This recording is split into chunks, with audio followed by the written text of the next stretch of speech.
अपनी पढ़ाई लिखाई को कंप्लीट कर रहे होंगे। तो आज के इस वीडियो में हम बात करेंगे ज्योग्राफी के मोस्ट इंपॉर्टेंट क्वेश्चंस की जो आपके एग्जाम में पूछे जाएंगे। तो चलिए बिना किसी देरी की आज की क्लास की शुरुआत करते हैं। अगर आपके एग्जाम में जीएस का पोर्शन है और उसमें ज्योग्राफी के क्वेश्चन आते हैं तो ये वीडियो आपके लिए बहुत ज्यादा हेल्पफुल होंगी। सबसे पहला क्वेश्चन है कि पृथ्वी की सबसे ऊपरी परत कौन सी है। बताइए कि पृथ्वी की सबसे ऊपरी परत कौन सी है। तो पृथ्वी की सबसे ऊपरी परत है क्रस्ट, यानी कि ऑप्शन नंबर बी इसका राइट आंसर हो जाएगा। हमारे अर्थ की 3 लेयरें हैं जिसमें कि पहला है क्रस्ट, उसके बाद कोर और उसके बाद है मेंटल। तो पृथ्वी की सबसे ऊपरी परत हो जाएगी क्रस्ट। होप आपको समझ आया। और पृथ्वी की जितनी सारी क्रियाएं हैं यानी कि महासागर और महाद्वीप, ये सारी की सारी जो चीजें हैं ये क्रस्ट पे ही है, यानी कि पृथ्वी की ऊपरी परत पर ये सारी की सारी चीजें अवेलेबल हैं। अगला क्वेश्चन देखते हैं, कौन सा ग्रह लाल ग्रह के नाम से जाना जाता है। क्वेश्चन नंबर 2 क्या कहता है कि कौन सा ग्रह ऐसा है जिसे हम रेड प्लैनेट के नाम से जानते हैं।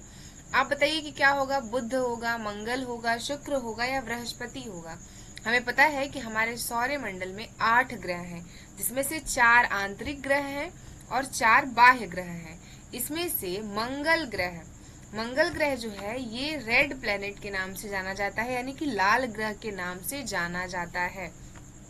क्लियर है, इसका आंसर हो जाएगा मंगल ग्रह। अगला क्वेश्चन है क्वेश्चन नंबर 3। क्वेश्चन को पढ़िए अच्छे से। क्या कहता है कि सूर्य से पृथ्वी की औसत दूरी कितनी है। यानी कि सूर्य से अगर मैं एक बात करूं तो अगर ये हमारा सूर्य हो गया तो आप बताइए कि इससे पृथ्वी की औसत दूरी कितनी होगी। पृथ्वी की औसत दूरी कितनी है। अगर ये हमारी पृथ्वी हो गई और ये अगर हमारे सूर्य हो गए तो यहाँ से पृथ्वी से सूर्य की औसत दूरी कितनी है। ये सन हो गया,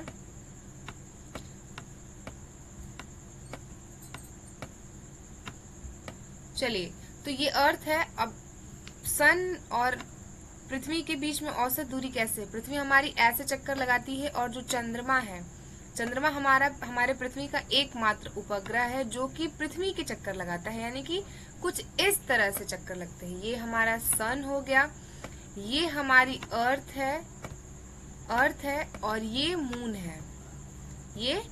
है। क्लियर है। चलिए बात करते हैं इसका राइट आंसर क्या होगा। Just a minute. ओके, तो पृथ्वी से सूर्य की औसत दूरी कितनी है। 15 lakh kilometre, 15 crore kilometre, 150 kilometre या 1 करोड़ किलोमीटर। तो इसका राइट आंसर हो जाएगा 15 करोड़ किलोमीटर अर्थ से सूर्य की दूरी है। और ये सारी के सारे जो आंसर्स हैं या ऑप्शंस है ये सारे के सारी चीजें एनसीईआरटी बेस्ड हैं। क्लियर है। अगला क्वेश्चन क्या कहते हैं कि भारत का सबसे बड़ा राज्य क्षेत्रफल की दृष्टि से कौन सा है। अब बताइए कि क्षेत्रफल की दृष्टि से, यहाँ पे क्षेत्रफल की दृष्टि का मतलब ये है कि किसी राज्य की जनसंख्या बहुत अधिक है तो वो राज्य जो है वो जनसंख्या के हिसाब से सबसे बड़ा होगा, यानी कि सबसे अधिक होगा। किसी राज्य में आपको बहुत अधिक नदियां मिलेंगी तो वो उस राज्य के क्वेश्चन ऐसे आते हैं कि किस राज्य में बहुत सारी नदियां हमें मिलेंगी। वैसे ही भारत में सबसे बड़ा क्षेत्रफल की दृष्टि से राज्य कौन सा है, यानी कि जिसका लैंड एरिया बहुत ज्यादा बड़ा है। क्या वो उत्तर प्रदेश है या वो मध्य प्रदेश है या राजस्थान है या महाराष्ट्र है। तो हमें पता है कि हमारे यहाँ राजस्थान, यानी कि ऑप्शन नंबर सी राजस्थान जो है, राजस्थान गुजरात और जो राजस्थान का एरिया है गुजरात के, आप ये वाला जो एरिया है भारत का, यहाँ पे आपको सबसे अधिक क्षेत्रफल मिलेगा। सबसे कम क्षेत्रफल कहाँ का है आप मुझे बताइए। सबसे कम क्षेत्रफल किस राज्य का है। गोवा आंसर है या फिर सिक्किम आंसर है। इन दोनों ऑप्शंस में से राइट आंसर क्या है आप मुझे कमेंट बॉक्स में बताइए अगर आपको पता है तो। कौन सी नदी डेल्टा नहीं बनाती है। इन जो ऑप्शंस में है उनमें से कौन सी ऐसी नदियां हैं जो डेल्टा नहीं बनाती हैं। क्या गंगा नदी डेल्टा नहीं बनाती है, क्या यमुना नदी नहीं बनाती है, ब्रह्मपुत्रा नहीं बनाती है या गोदावरी नदी नहीं बनाती है। तो देखिए गंगा नदी डेल्टा बनाती है। गंगा ब्रह्मपुत्र यमुना तो गंगा की सहायक नदी है, पर पर्टिकुलर यमुना नदी डेल्टा नहीं बनाती है। तो इसका आंसर यमुना हो जाएगा इस ऑप्शन के अकॉर्डिंग। लेकिन नर्मदा और ताप्ती ऐसी नदियां हैं जो एस्चुरी बनाती हैं, यानी कि डेल्टा नहीं बनाती हैं। और ये अरब सागर में प्रवाहित होने वाली नदियां हैं। जैसे कि अगर आप एक सेकंड के लिए समझने की कोशिश करें तो ये हमारा अगर इंडिया का मैप है, अगर बात करते हैं इस एरिया को, तो यहाँ पे अमरकंटक का पठार है जहाँ से नर्मदा और ताप्ती नदियां निकलती हैं। ठीक है, सॉरी, यहाँ से सोन और नर्मदा निकलती है। सोन ऊपर जाके गंगा नदी की सहायक नदी बन जाएगी यहाँ से। वही अगर बात करें तो यहाँ से नर्मदा नदी अरब सागर में जाकर गिरती है और ताप्ती नदी भी अरब सागर में जाकर गिरती हैं। और ये नदियां एस्चुरी बनाती हैं, डेल्टा नहीं बनाती हैं, यानी कि ज्वार नदमुख बनाती हैं। और ये सारी नदियां जो बंगाल की खाड़ी में जाकर गिरती हैं, जिसमें कि कृष्णा है, गोदावरी है, गंगा नदी है, यमुना नदी, यमुना तो गंगा की सहायक नदी ही है, गंगा की सबसे बड़ी सहायक है यमुना नदी, ब्रह्मपुत्रा है, ये सारी की सारी नदियां बंगाल की खाड़ी में गिरती हैं और ये सारी नदियां डेल्टा बनाती हैं। क्लियर है? वही याद रखिए कि गंगा नदी की लंबाई कितनी है, तो गंगा की जो लंबाई है वो है 25-25। गंगा की लंबाई है 25-25 और बिहार में गंगा की लंबाई है 445। कितनी है? 445। और ये सारे के सारे पॉइंट्स आपके एग्जाम में पूछे जाएंगे। या तो आपके एग्जाम में हूबहू क्वेश्चन पूछ लिया जाएगा या फिर जो एक्सप्लेनेशन है उससे क्वेश्चन आएंगे। चलिए अगला देखते हैं कि सौरमंडल में सबसे बड़ा ग्रह कौन सा है। क्वेश्चन नंबर 6 क्या कहता है कि सौरमंडल का सबसे बड़ा ग्रह कौन सा है? क्या पृथ्वी सबसे बड़ी है, या बृहस्पति सबसे बड़ा है, या शनि सबसे बड़ा है, या नेपच्यून सबसे बड़ा है? तो हमें पता है कि हमारे सौरमंडल का सबसे बड़ा ग्रह जो है वो बृहस्पति है। ओके, और पृथ्वी हमारा ग्रह है, यानी कि हम जिस ग्रह पे रहते हैं, शनि और नेपच्यून। आप बताइए कि हमें पता है कि पृथ्वी की सिर्फ एक उपग्रह है, वो है चंद्रमा। क्लियर है? चलिए अगला क्वेश्चन देखते हैं। इसका राइट आंसर हो जाएगा ऑप्शन नंबर बी। भारत की मुख्य भूमि का दक्षिणतम बिंदु कौन सा है? हमें आंसर देने से पहले क्वेश्चंस को बहुत अच्छे से समझना भी होता है। यहाँ पे पूछ रहा है कि भारत का दक्षिणतम बिंदु कौन सा है। अगर मैं बात करूं तो ये भारत का दक्षिणतम पॉइंट्स है, ये श्रीलंका हो गया। अब देखते हैं इंदिरा पॉइंट। क्या भारत का सबसे दक्षिणतम पॉइंट इंदिरा पॉइंट है, कन्याकुमारी है, कोची है, या रामेश्वरम है? यहाँ पे पूछ रहा है कि मुख्य भूमि यानी मुख्य भूमि का मतलब ये होता है कि प्रॉपर ये एरिया, जो ये एरिया है, इस एरिया में, तो मुख्य भूमि में हम यहाँ पे लगाएंगे कन्याकुमारी, जो कि कहाँ है, जो तमिलनाडु में है। यानी कि इसका राइट आंसर हो जाएगा ऑप्शन नंबर बी। लेकिन अगर आपसे पूछा जाए कि भारत का, अगर यहाँ पे मुख्य भूमि ना हो और पूछा जाए कि भारत का दक्षिणतम बिंदु कौन सा है, तो आपको लगाना है इंदिरा पॉइंट, जो कि अंडमान निकोबार के ग्रेट निकोबार पर स्थित है। क्लियर है? और अगर आपसे पूछा जाता है कि भारत का उत्तरतम बिंदु कौन सा है, यानी कि उत्तर में कौन सा है सबसे ज्यादा, तो आपको बताना है इंदिरा कॉल, जो कि जम्मू एंड कश्मीर में है। और अगर आपसे पूछा जाए कि भारत का पूर्वोत्तर बिंदु कौन सा है, तो ये है अरुणाचल प्रदेश में किबिथू। और अगर आपसे पूछा जाए कि गुजरात में है, मतलब भारत का पश्चिमोत्तर बिंदु कौन सा है, वो है गुहार मोथा या गुहार मोथी, जो कि गुजरात में है। तो आई होप आपको ये सारे के सारे पॉइंट क्लियर हुए। अगला क्वेश्चन देखते हैं। पृथ्वी एक दिन में कितने डिग्री घूमती है? तो हमें पता है कि पृथ्वी एक दिन में 360 डिग्री घूमती है, जिसके 24 घंटे होते हैं। मानव निर्मित उपग्रह का कार्य क्या है? आप बताइए कि मानव निर्मित उपग्रह जो है उनके कार्य क्या है? तो ये मौसम की जानकारियां देते हैं और ये आपके एनसीईआरटी के बुक में मेंशन है। क्लियर है? अगला क्वेश्चन देखिए, कौन सी पर्वत श्रृंखला सबसे पुरानी है? आप मुझे बताइए कि इसमें से कौन सी ऐसी पर्वत श्रृंखला है जो सबसे पुरानी है? अरावली, हिमालय, सतपुड़ा और नीलगिरी। हमें पता है कि अगर हम मैप के अकॉर्डिंग देखें तो ये जो एरिया है, यानी कि जो ये एरिया है, यहाँ पे हमें पर्वत मिलते हैं। तो ये अगर हम हिमालय की बात करें तो ये तो नवीन वलित पर्वत है। पर अरावली की अगर बात करते हैं तो अरावली सबसे पुरानी पर्वत श्रृंखला है। सतपुड़ा और नीलगिरी सबसे पुरानी पर्वत श्रृंखलाएं नहीं है। इसका आंसर हो जाएगा option number A, Aravalli. Clear? Bharat की सबसे लंबी नदी कौन सी है? हमें पता है कि भारत की सबसे लंबी नदी कौन है। इसका राइट आंसर क्या होगा, आप मुझे कमेंट बॉक्स में बताइए। चलिए, इसका राइट आंसर हो जाएगा गंगा, ब्रह्मपुत्रा या यमुना। इसका राइट आंसर है गंगा। गंगा भारत की सबसे लंबी नदी है।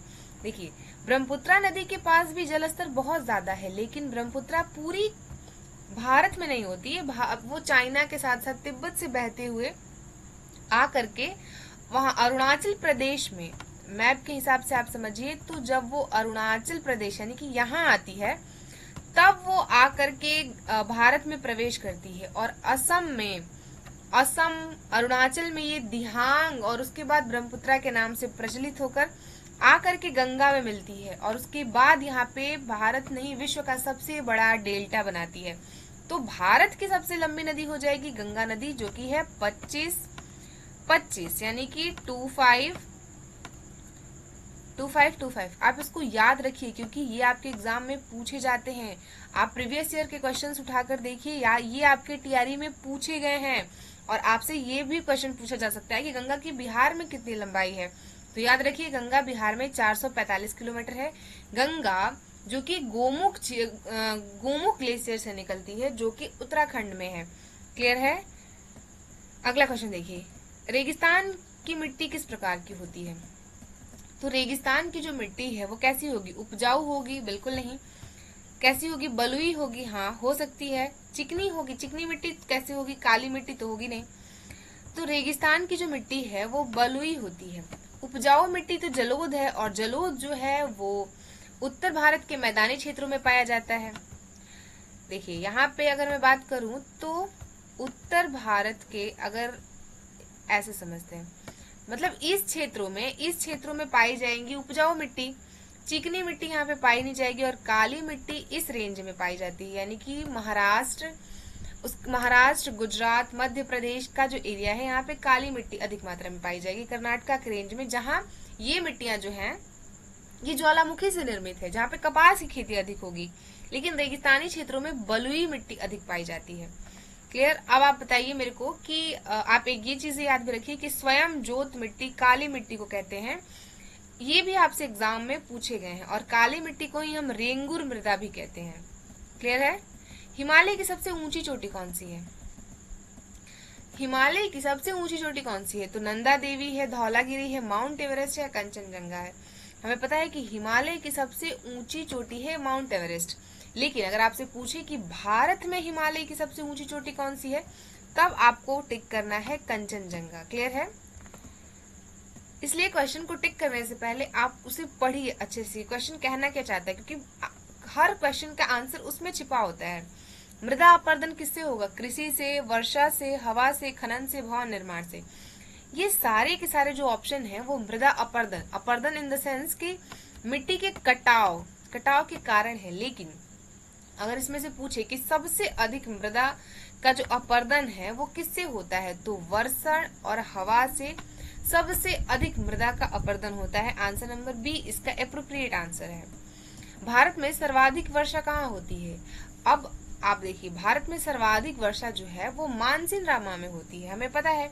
पर चेरापूंजी में भी भारत में सबसे अधिक वर्षा होती है। तो अगर आपके आंसर में 4 ऑप्शन है, और अगर इस तरह के ऑप्शन हो जिसमें चेरापूंजी, मुंबई, कोलकाता और श्रीनगर हो, यहाँ पे मानसिन रामा का जिक्र नहीं हो, तो हम चेरापूंजी भी लगाएंगे, क्योंकि कभी कभी भारत में सबसे अधिक वर्षा चेरापूंजी में हो जाती है और कभी मानसिन रामा में होती है।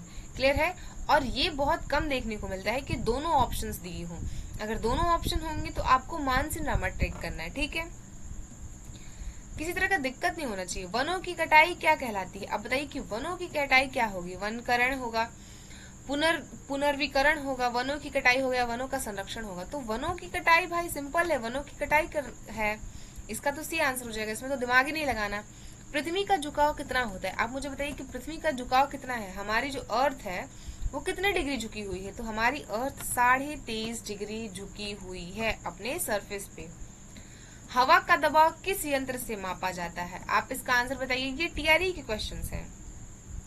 हवा का दबाव किस यंत्र से मापा जाता है? क्या थर्मामीटर से आप हवा मापते हो? पता नहीं, मैं तो नहीं नापती। बैरोमीटर, डाइगोमीटर या एनीमीटर? बैरोमीटर जो है जिससे हम हवा की दबाव या को मापते हैं, और ये इसका यंत्र है। हवा का दबाव किस यंत्र से मापा जाता है? अच्छा, ये क्वेश्चन हमने कर लिया। वर्षा चक्र में जल किस रूप में वायुमंडल में वाष्प जाता है? तो ये जाता है वाष्पीकरण के कारण, यानी कि जो नदियों में या महासागरों में जो जल होते हैं वो सूर्य जो सन की किरणों के कारण क्या होता है कि ये यहाँ से ऊपर जाते हैं। क्लियर। और फिर वर्षा के फॉर्म में ये फिर से लौटकर धरती पर आते हैं। तो क्या हो रहा है, यहाँ पे वाष्पोत्सर्जन हो रहा है, यानी कि जो जल है वो ऊपर उठ रहे हैं और फिर वही वहां पे जाके बादल बन के फिर से धरती पर आकर वर्षा करा रहे हैं। तो जल चक्र में जल किस रूप में वायुमंडल में वापस जाता है, वाष्प के रूप में, यानी कि इवोपोरेशन के रूप में। अगला क्वेश्चन है कि दक्षिण भारत का पठारी क्षेत्र कौन सा है। अब बताइए किसमें से दक्षिण भारत का पठारी क्षेत्र कौन सा होगा। अगर आपको जरा सा मैप का नॉलेज होगा तो आपको ये तो पता होगा। ये देखिए, मैं बस समझने के लिए एक मैप बना रही हूँ, जिससे कि क्या हो कि जो चीजें हम पढ़ें वो हमारे दिमाग में घुस जाए। ऐसा ना हो कि हमने पढ़ा और हमें पता ही नहीं है कि एक जस्ट अ मिनट, समझने के पर्पस से तो सही है। अब हमें ये पता है कि हिमालय इस क्षेत्र में होगा, गंगा नदी यहाँ होंगी और गंगा का मैदान यहाँ होगा, दक्कन का पठार इस रेंज में होगा और थार मरुस्थल जो है वो इस रेंज में होगा। अब आपसे पूछा जा रहा है कि भारत का पठारी क्षेत्र कौन सा है। आप अगर आपको आंसर नहीं भी पता है तो भी आप इसका जवाब दे सकते हो। इसका आंसर हो जाएगा दक्षिण भारत का दक्षिण पठारी क्षेत्र दक्कन के पठार को कहते हैं और ये इसका एरिया है, ये एरिया है। क्लियर। ये तो हिमालय क्षेत्र है और यहाँ पे गंगा नदी के मैदान है, क्योंकि गंगा यहाँ से बहती हुई बंगाल की खाड़ी में गिर जाती है। यहाँ पे गंगा की सहायक नदियां हैं, जिसमें यमुना है, सोन है, ऊपर से कोसी आ गई, बूढ़ी गंडक आ गई, बहुत सारी नदियां हैं और ये बंगाल की खाड़ी में जाकर डेल्टा बनाती है, जो कि विश्व का सबसे बड़ा डेल्टा है, जो गंगा ब्रह्मपुत्र डेल्टा के नाम से जाना जाता है। तो आज के क्वेश्चंस कैसे लगे आपको, आप कमेंट बॉक्स में बताइए। नेक्स्ट वीडियो में आपको और भी एग्जाम से रिलेटेड क्वेश्चंस एंड वीडियोस मिलेंगी जो डायरेक्टली आपके एग्जाम में पूछा जाएगा। तो अगर आप एग्जाम की तैयारी कर रहे हैं, अगर आप TRE 4 की तैयारी कर रहे हैं, अगर आप किसी ऐसे कंपटीशन एग्जाम की तैयारी कर रहे हो जिसमें GS पूछा जाता है और जिसमें ज्योग्राफी के क्वेश्चंस पूछे जाते हैं, तो ये आपके एग्जाम के लिए रामबाण साबित होगा। तो मिलेंगे आपसे किसी नेक्स्ट वीडियो में, तब तक के लिए गाइस पढ़ते रहिए, स्वस्थ रहिए और मस्त रहिए। Thank you so much. जय हिंद।